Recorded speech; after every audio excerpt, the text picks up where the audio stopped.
Hello friends, मेरा नाम है रेवन टेनर और वेलकम है आपका बिल्डिंग विद बायोलॉजी में, जिसमें हम अध्रुवी और द्विध्रुवी विलयन के कुछ एग्जांपल और साथ ही साथ हम ये देखेंगे कि कौन में किसमें म्यू जीरो की वैल्यू जीरो होती है। ठीक है, सबसे पहले आता है अध्रुवी विलयन, जिसमें म्यू की जो वैल्यू होती है वो क्या होती है, जीरो होती है। वे पदार्थ जो जल में आसानी से नहीं घुलते हैं उन्हें अध्रुवी विलयन कहलाते हैं। साथ ही अध्रुवी विलयन की जो मुख्य विशेषताएं होती हैं वो समूह 18 जो किसी के साथ अटैच नहीं होते, उन ग्रुपों को कौन से आता है, अध्रुवी विलयन में कहलाते हैं। इसमें आता है आपका समूह 18 के जितने भी तत्व हैं वो सभी किसमें आते हैं, अध्रुवी विलयन में, जैसे कि हीलियम, नियान, आर्गन, क्रिप्टॉन, जीनान और रेयान के रूप में। ठीक है, दूसरा होता है इसमें म्यू बराबर होता है जीरो के रूप में होता है। ठीक है, म्यू बराबर जीरो के लिए। दूसरा होता है ध्रुवीय विलयन, जिसमें म्यू की जो वैल्यू होती है वो कौन सी होती है, जीरो से ज्यादा होती है, तो प्लस में होगी। ठीक है, वे पदार्थ जो जल में आसानी से घुल जाते हैं उन्हें क्या कहते हैं, ध्रुवीय विलयन कहलाते हैं। इसमें जो म्यू होता है वो डाइपोल मोमेंट के रूप में दर्शाता है, इसे डीएम लिखते हैं। ठीक है, अब इलेक्ट्रॉन याद करो। सबसे पहले इनके इलेक्ट्रॉन याद करो कि किस कक्षा में कौन से इलेक्ट्रॉन आते हैं। हाइड्रोजन में 1 इलेक्ट्रॉन आता है, हीलियम में 2, लिथियम में 3, दूसरा होता है बेरिलियम में 4, बोरान में 5 आते हैं, कार्बन में 6, नाइट्रोजन में 7, ऑक्सीजन में 8 और साथ ही फ्लोरीन में 9। दूसरा आता है हमारे पास यहाँ पर 10-11 तक आपको याद कर लीजिए, नियान में 10 और क्लोरीन में 17। ठीक है, और जितने भी आएंगे क्वेश्चन, अब हम थोड़े से क्वेश्चन देख लेते हैं किस प्रकार से हमें करना है। सबसे पहले BCl2 की बात कर लेते हैं कि इसमें डाइपोल मोमेंट कौन सा है। सबसे पहले बात करते हैं तो बी जो है BCl2 लिखते हैं, तो बी में जो है कितने परमाणु क्रमांक है, कितने इलेक्ट्रॉन, इसमें 4 इलेक्ट्रॉन होते हैं, 1s² प्लस 2s² के रूप में है। अब इसको किस प्रकार से लिखते हैं, इसको हम लिखते हैं बी और Cl2, जो ज़्यादा जो कम होता है उसको हम सेंट्रल एटम के रूप में लिखते हैं, लेकिन जो ज़्यादा होता है उसे हम आसपास लिखते हैं। अब बी में कितने होते हैं इलेक्ट्रॉन होते हैं, 4 होते हैं, जिसमें पार्टिसिपेट कितने करते हैं इलेक्ट्रॉन, 2 इलेक्ट्रॉन। तो यहाँ पर अगर मैं मान लूँ कि बी का जो इलेक्ट्रॉन, 1 इलेक्ट्रॉन ये होगा और दूसरा इलेक्ट्रॉन ये हो गया। साथ ही Cl में कितने इलेक्ट्रॉन होते हैं, अंतिम कक्षा में Cl क्लोरीन में होते हैं 17 इलेक्ट्रॉन, लेकिन अंतिम कक्षा में कितने इलेक्ट्रॉन होते हैं, 7। एक यहाँ पर है, साथ ही अगर हम लेते हैं 7 इलेक्ट्रॉन होते हैं, 1 2 3 4 5 6, ये लुईस डॉट कहलाते हैं। इस प्रकार के डॉट जो है वो लुईस डॉट में आते हैं। और इसी प्रकार क्लोरीन में 1 इलेक्ट्रॉन यहाँ पर ले लिया और 6 यहाँ पर कर लिए। ठीक है, अब यहाँ पर बात आती है कि इसमें 4 इलेक्ट्रॉन हैं, 2 इन्होंने युग्म बनाने के निर्माण में काम लिया। तो क्लोरीन जो होता है वो ज़्यादा ऋण विद्युत तत्व को होने के कारण इस इलेक्ट्रॉनों को भी अपनी ओर खींचने का काम करता है। इस प्रकार एरो इस प्रकार, और यहाँ का क्लोरीन भी अपनी ओर खींचने का काम करता है ताकि ये अपना अष्टक कंप्लीट कर सके। ठीक है, अगर ये इधर खींच रहा है और ये इधर खींच रहा है तो ये दोनों ही डाइपोल मोमेंट द्वारा कट जाते हैं। डाइपोल मोमेंट से जैसे ही कटते हैं तो इसमें आती है म्यू की जो वैल्यू आती है वो कितनी आती है, 0। और जैसे ही म्यू की जो 0 वैल्यू आती है वो आती है नॉन पोलर। नॉन पोलर मतलब होता है अध्रुवी विलयन की आती है, किसकी आती है, अध्रुवी विलयन की, नॉन पोलर सॉल्यूशन। ठीक है, जिसमें अगर तीर के निशान अपोजिट डायरेक्शन में हो तो तीर के निशान डाइपोल मोमेंट द्वारा कट सकते हैं और इसकी वैल्यू आ सकती है। ठीक है, नेक्स्ट हमारे पास होता है SO2।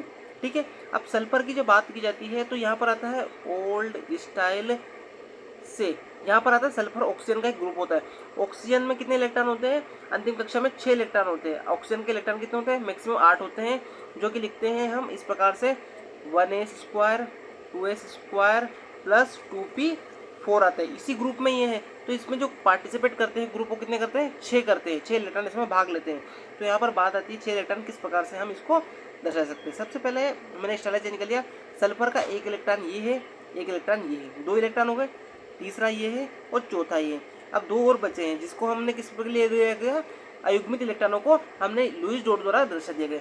ऑक्सीजन में कितने इलेक्ट्रॉन पार्टिसिपेट करते हैं, ध्यान रखना, ऑक्सीजन में 6 इलेक्ट्रॉन पार्टिसिपेट होते हैं, 1 ये हो गया, दूसरा 2 तो यहाँ पर हो गए, अब 4 और बचे, तो 1 ये और 2 ये हो गए। ठीक है, 1 2 3 4 और 5 और 6। इसी प्रकार इसी ऑक्सीजन में कितने इलेक्ट्रॉन पार्टिसिपेट करेंगे, 6, तो हम उसको डॉट से दर्शाते हैं, 1 2 3 4 5 6। ठीक है, इस प्रकार दर्शाते हैं। लेकिन ऑक्सीजन सल्फर ज़्यादा ऋण विद्युत तत्व है, तो ये अपने ये दोनों जितने भी इलेक्ट्रॉन है इसको अपनी ओर खींचने का कोशिश करेगा, जिससे इसके इलेक्ट्रॉन कंप्लीट हो जाएंगे 8। देखिए यहाँ पर 8 इलेक्ट्रॉन कंप्लीट हो जाएंगे, 1 2 3 4 5 6 7 8। और इसी प्रकार ये ऑक्सीजन भी इसी इलेक्ट्रॉनों को अपनी ओर खींचता है। लेकिन ये जो जिसे चिन्ह अपोजिट हो तो ये जो वैल्यू है ये कट आउट हो जाती है। लेकिन यहाँ पर जो बचे अयुग्मित इलेक्ट्रॉन बच रहे हैं, अयुग्मित इलेक्ट्रॉन के कारण इसमें जो डाइपोल मोमेंट की वैल्यू जो है वो 0 नहीं हो पाएगी, लेकिन कुछ वैल्यू जो है इसमें प्लस के रूप में, क्योंकि ये जो डाइपोल मोमेंट है ये इसको ऊपर ले जाने की ओर कार्य कर रहे हैं। अगर नीचे भी तीर का निशान होता तो ये वैल्यू कट जाती, लेकिन नीचे कोई तीर का निशान है ही नहीं, तो इसके कारण इसमें डायपोल मोमेंट का मान या तो प्लस में रहेगा। इसको कहते हैं हम, जिसमें डायपोल मोमेंट का मान प्लस आता है उसे कहते हैं हम पोलर सॉल्यूशन। पोलर मतलब होते हैं ध्रुवी, क्या होते हैं, ध्रुवी। ठीक है, नेक्स्ट हमारे पास आता है H2। अब मैं पहले स्टाइल चेंज कर लेता हूँ। ठीक है, हमने पढ़ चुके हैं कि H2 में कितने ऑक्सीजन जो है वो सेंट्रल एटम में आएगा, क्योंकि ये और हाइड्रोजन आपका सहसंयोजी में आएगा। ठीक है, इस प्रकार से। अब हम बात करते हैं ऑक्सीजन। ऑक्सीजन में कितने इलेक्ट्रॉन होते हैं, 8 इलेक्ट्रॉन होते हैं, लेकिन पार्टिसिपेट कितने करते हैं, 6 इलेक्ट्रॉन इसमें भाग लेते हैं बंद बनाने में। ठीक है, अब बात करते हैं इलेक्ट्रॉनों की। ठीक है, तो यहाँ पर ऑक्सीजन का एक इलेक्ट्रॉन यहाँ पर हो जाएगा, एक ऑक्सीजन का यहाँ पर हो जाएगा। अब बचे कितने, 4 और बचे, तो यहाँ पर हो जाएगा 1 2 3 और 4। ये डॉट जो होते हैं उन्हें लुईस डॉट कहलाते हैं, जो कि मान्य दिए गए केमिस्ट्री में। ठीक है, और हाइड्रोजन में एक इलेक्ट्रॉन होता है, तो हाइड्रोजन का एक इलेक्ट्रॉन ये होगा और इस हाइड्रोजन का एक इलेक्ट्रॉन ये हो गया। ठीक है, अब बात करते हैं कि जो ये ऑक्सीजन है ये ज़्यादा ऋण विद्युतीय तत्व है हाइड्रोजन की तुलना में, तो इलेक्ट्रॉनों को अपनी ओर खींचेगा, यहाँ से भी ये इसे अपनी ओर खींचेगा। और जो युग्म होते हैं, बंद युग्म, ये डायरेक्ट ऊपर जाते हैं। अगर ऊपर के चिन्ह दिए गए तो ऊपर जाएंगे, और तो ये भी कहाँ जाएंगे, ऊपर जाएंगे, और सब ऊपर जाएंगे, तो इसकी वैल्यू ज़्यादा प्लस में रहेगी, ज़्यादा प्लस में रहेगी। यानी कि ये कौन सा होता है, इसमें जो म्यू की वैल्यू आती है वो 0 तो नहीं आएंगी, यानी कुछ वैल्यू प्लस में आएगी, और प्लस में आएगी तो इसे कौन सा विलयन कहते हैं, पोलर। पोलर, जो प्लस में आएगा वो पोलर है, प्लस में आएगा वो पोलर, मतलब उसे कहते हैं ध्रुवीय विलयन। यानी कि जो आपका H2 है वो कौन सा विलयन है, ध्रुवीय विलयन है। ठीक है, सॉल्यूशन है। ठीक है, अब मैं पहले स्टाइल चेंज करता हूँ। अब यहाँ पर दिया गया XeF2।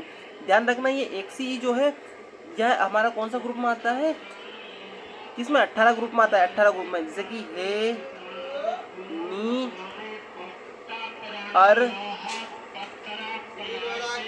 कर, जीरो। ठीक है, यहाँ पर आता है, तो ये समूह 18 का तत्व है। अब समूह 18 के तत्व अब हम देखते हैं XeF2 के, तो यहाँ पर लिखता हूँ मैं Xe। दूसरा होता है हमारा फ्लोरीन को हम लिखते हैं साइड में। ठीक है, और ये हो जाता है जीनान हमारा। ठीक है, फ्लोरीन का। अब यहाँ पर बात करते हैं तो फ्लोरीन के जो परमाणु क्रमांक होते हैं, इस फ्लोरीन में कितने आते हैं, 9 इलेक्ट्रॉन आते हैं, लेकिन इसमें जो लास्ट कक्षा में इलेक्ट्रॉन होते हैं वो कितने आते हैं, 7 होते हैं। तो हम यहाँ पर लिखते हैं 7 में, एक तो यहाँ पर हो गया, 2 3 4 5 6 7। ठीक है, इसी प्रकार इसमें भी 7 होंगे, 1 2 3 4 5 6 7। अब जीनान की बात की जाती है तो जीनान में होते हैं 10 इलेक्ट्रॉन, लेकिन जीनान में पार्टिसिपेट कितने करते हैं ये ध्यान रखना बात है। यहाँ पर होता है जीनान में कितने होते हैं, 10 इलेक्ट्रॉन होते हैं। ठीक है, यहाँ पर 1 तो यहाँ पर हो गया, 2 यहाँ पर हो गया, अब बचे 3 4 5 6 7 8। अब एक इलेक्ट्रॉन को वजह से जो इसके जो इलेक्ट्रॉन कोश होते हैं, हम यहाँ पर 1 नहीं लिख सकते, तो ये एक इलेक्ट्रॉन को दान दे देता है, युग्म बनाता है ये 3। अब युग्म 3 बना रहा है, तो जो फ्लोरीन है वो इससे ज़्यादा इलेक्ट्रॉन नेगेटिव नहीं दर्शा सकता है, फ्लोरीन से ज़्यादा इलेक्ट्रॉन नेगेटिव नहीं दर्शा सकता। साथ ही हमने देखा था कि जितने भी समूह 18 के तत्व हो, ध्यान रखना, थोड़ा सा हम पीछे चल रहा हूँ इसी बात के लिए कि समूह 18 के जितने भी तत्व होते हैं इनमें जो μ0 की वैल्यू होती है वो कितनी होती है, 0 होती है। तो हम डायरेक्ट इससे लिख सकते हैं कि क्या है, अध्रुवीय है, यानी कि अध्रुवीय लिख सकते हैं। हम डायरेक्ट क्या लिख सकते हैं, अध्रुवीय। काम खत्म, हमें क्वेश्चन सोल्व करने की जरूरत ही नहीं, अध्रुवीय लिख सकते हैं डायरेक्ट। ठीक है, समूह 18 वाले जितने भी होते हैं। दूसरा होता है हमारे पास BF3। बोरान में इलेक्ट्रॉन कितने होते हैं, 5 इलेक्ट्रॉन होते हैं। अंतिम कक्षा में कितने इलेक्ट्रॉन होते हैं, 5, लेकिन पार्टिसिपेट कितने करना है ये ध्यान देने वाली बात है। ठीक है, तो यहाँ पर होता है बोरान लिखते हैं, और साथ ही फ्लोरीन हमारा यहाँ पर लिख लेते हैं, फ्लोरीन फ्लोरीन फ्लोरीन। ध्यान रखने की बात है कि अब यहाँ पर देखेंगे कि जो बोरान है इसमें कितने इलेक्ट्रॉन पार्टिसिपेट करते हैं, 3 इलेक्ट्रॉन पार्टिसिपेट करते हैं बंद बनाने के लिए। अब यहाँ पर भी दिए गए 3 ही हैं साथ ही, तो इसमें एक इलेक्ट्रॉन यहाँ पर बोरान का, दूसरा यहाँ पर, तीसरा यहाँ पर, साथ ही फ्लोरीन का एक इलेक्ट्रॉन यहाँ का, इस फ्लोरीन का एक इलेक्ट्रॉन यहाँ पर, इस फ्लोरीन का यहाँ। अब फ्लोरीन में कितने इलेक्ट्रॉन पार्टिसिपेट करते हैं, 7 इलेक्ट्रॉन, तो एक तो यहाँ का, 2 3 4 5 6 7, 2 3 4 5, रुक जाओ, 4 5 6 7, 2 3 4 5 6 7। ठीक है, तो ये फ्लोरीन जो है इलेक्ट्रॉनों को अपनी ओर खींचेगा, ये भी अपनी ओर खींचेगा और ये भी अपनी ओर खींचेगा, यानी कि जो भी वैल्यू आएगी वो इधर की डायरेक्शन में ही आएगी। यानी कि इसमें जो वैल्यू होगी μ0 की, वो μ0 की जो वैल्यू होती है वो कुछ प्लस में आएगी, प्लस में आएगी। तो ये कौन सा है, पोलर। पोलर मतलब होता है ध्रुवीय विलयन होता है। कौन सा विलयन होगा, ध्रुवीय विलयन होगा। नेक्स्ट हम एक और पे चलते हैं, हमारे पास क्या होता है, अमोनिया। अब बात करते हैं अमोनिया की। तो अमोनिया में नाइट्रोजन में होते हैं अंतिम कक्षा में 7 इलेक्ट्रॉन होते हैं, जिसमें जो होते हैं वो 5 हमारे संयोजी बंध बनाने में काम आते हैं। सबसे पहले नाइट्रोजन ले लेते हैं, साथ ही साथ 5 बंध बनाने में। तो पहले हाइड्रोजन यहाँ पर आ जाएगा, दूसरा हाइड्रोजन यहाँ पर और तीसरा। अब बचे जो 2 होते हैं वो अयुग्मित इलेक्ट्रॉन के रूप में रहते हैं।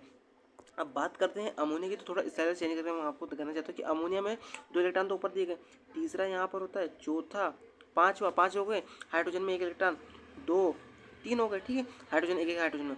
अब ये जो है नाइट्रोजन जो है हाइड्रोजन से ज़्यादा ऋण विद्युत तत्व होने के कारण ये इसको अपनी ओर खींचता है इलेक्ट्रॉनों को, जिससे ये अपने कक्ष को कंप्लीट करने की कोशिश करता है और साथ ही ये भी ऊपर जाने का कक्ष है। तो 1, 2, 3, 4 प्लस हो गए, तो ये यानी कि इसमें प्लस हो रहा है, यानी कि म्यू की जो वैल्यू है वो 0 नहीं हो रही है, इसकी वैल्यू कितनी हो रही है, प्लस में हो रही है। तो प्लस में होगा तो पोलर होगा, पोलर मतलब ध्रुवीय विलयन, ठीक है। तो यहाँ पर हो जाएंगे ध्रुवीय, यानी कि अमोनिया जल में आसानी से घुल जाता है। छठा, सातवां हो चुका है हमारे पास, चलते हैं CH4। दूसरा हमारे पास एक क्वेश्चन और देखना पड़ा है, XCF2, जो शायद मैं समझा नहीं पाया, नहीं ये वीडियो में कट हो चुका है। XCF2 जो होते हैं ये जो अयुग्मित इलेक्ट्रॉन होते हैं ये 120 डिग्री के एंगल पर होते हैं, तो इनका जो साइन जाता है वो इधर की साइड में जाता है, साथ ही इसका जो साइन जाता है वो इधर की साइड में जाता है, ठीक है। ये दो कट जाएंगे, लेकिन इन दोनों का साइन की वजह से ये 120 का एंगल बनाता है, इसलिए ये जो विलयन होता है XCF2 वाला वो कैसा होता है, अध्रुवी। जितने भी 18 वाले समूह होते हैं वो कौन सा होते हैं, अध्रुवी, यानी कि नॉन पोलर होते हैं, नॉन पोलर होते हैं, यानी कि इसमें फाइव की जो वैल्यू होती है वो कितनी होती है, 0। क्यों होती है, क्योंकि ये दोनों तो कट गए, साथ ही ये दोनों का मिक्स यहाँ पर जाता है तो ये भी कट जाएगा, ठीक है। अब हम नेक्स्ट चलते हैं CH4 पे। तो कार्बन में कितने इलेक्ट्रॉन होता है, एक में कक्षा में 6 इलेक्ट्रॉन होते हैं, जिसमें से कितने यूज होते हैं, 4, ठीक है। हम चलते हैं कार्बन पे। तो कार्बन यहाँ पर हाइड्रोजन के साथ बॉन्ड बना रहा है, कार्बन यहाँ पर फिर हाइड्रोजन के साथ बॉन्ड बना रहा है, कार्बन एक और हाइड्रोजन के साथ और कार्बन एक और हाइड्रोजन के साथ, ठीक है। अब इसको हम लिखते हैं। सबसे पहले कार्बन में एक इलेक्ट्रॉन एक ही हो गया, 2, 3 और 4, ठीक है। हाइड्रोजन में एक यहाँ पर होता है, इस हाइड्रोजन का एक ही, इस हाइड्रोजन का एक ही और ये, तो ये अपनी ओर खींचने की कोशिश कर रहा है, क्योंकि कार्बन तो हाइड्रोजन बहुत ही कम इलेक्ट्रॉन नेगेटिविटी, ये इसको अपनी ओर खींचेगा, इधर से भी इसे अपनी ओर खींचेगा, तो ये दोनों कट गए। इसी प्रकार ये इसे अपनी ओर खींचेगा, ये इसे अपनी ओर खींचेगा, ये भी कट गए, यानी कि यहाँ पर म्यू की जो वैल्यू आ रही है वो कितनी आ रही है, 0 आ रही है। और जिसमें म्यू की वैल्यू किस में आती है, 0 में आती है, वो कौन सा होता है, नॉन पोलर। नॉन पोलर मतलब होता है अध्रुवी, नॉन पोलर मतलब होता है अध्रुवी, ठीक है। अब हम नेक्स्ट चलते हैं, ठीक है। अब 2 क्वेश्चन और आप करके देख लीजिए, या तो PCl5 का करके देख लीजिए, दूसरा है BrF3 PCl5 का। तो PCl कौन से ग्रुप में आता है, सबसे पहले हम लिखते हैं नाना, पापा, असलम, सब, यानी कि नाइट्रोजन वाली फैमिली में आते हैं, जिसमें से कितने 5 जो कोश होते हैं वो 5 इलेक्ट्रॉन रखने की क्षमता रखते हैं। तो यहाँ पर PCl5 का दर्शाता है, तो P यहाँ पर होती है, क्लोरीन का यहाँ पर 5 एक इलेक्ट्रॉन है, तो 5 यहाँ से सबसे पहले 120 डिग्री एंगल पर रख दो, 180 के एंगल पर रख दो, ये पहले 180 पर हो गए, साथ ही यहाँ पर Cl यहाँ पर हो जाएगा और एक Cl यहाँ पर हो जाएगा, ठीक है। तो ये जो एंगल होता है, यहाँ से अगर बात की जाती है अयुग्मित इलेक्ट्रॉनों की, तो इसमें 5 अयुग्मित इलेक्ट्रॉन, एक ही हो गया, एक ही हो गई, 2, तीसरा, चौथा और पाँचवा। और क्लोरीन के पास कितना होता है, 1 और 7 यहाँ पर होता है, 1, 2, 3, 4, 5, 6 और एक ये 7, यहाँ पर भी 6 ये हो गया और एक ये 7 हो गया, ठीक है। यहाँ पर भी क्लोरीन में 1 यहाँ पर हो जाए और ये आपके लुईस डॉट हो जाते हैं, ठीक है। इसमें भी इसी प्रकार से हम कर लेते हैं, क्लोरीन में 1, 2, 3, 4 और 5, 6, 7 अयुग्मित इलेक्ट्रॉन होते हैं, एक तो हम पहले लिख रहे हैं और फिर बाद में युग्मों के रूप में लिख रहे हैं। अब यहाँ पर बात की जाती है तो इसको कैसे करेक्शन किया जाता है। सबसे पहले बात की जाती है, ये 180 वाले तो पहले कट जाएंगे। दूसरा ये होता है कि ये जो बन रहा है, ये इसके अगेंस्ट कट जाएगा, यानी कि इसमें म्यू की जो वैल्यू आएगी वो कितनी आएगी, 0 आएगी, यानी कि भी कौन सा वो विलियन है, अध्रुवीय विलियन। मुझे लगता है अगर ये BR7 वाला आप एक बार करके देख लीजिए, और थैंक यू सो मच।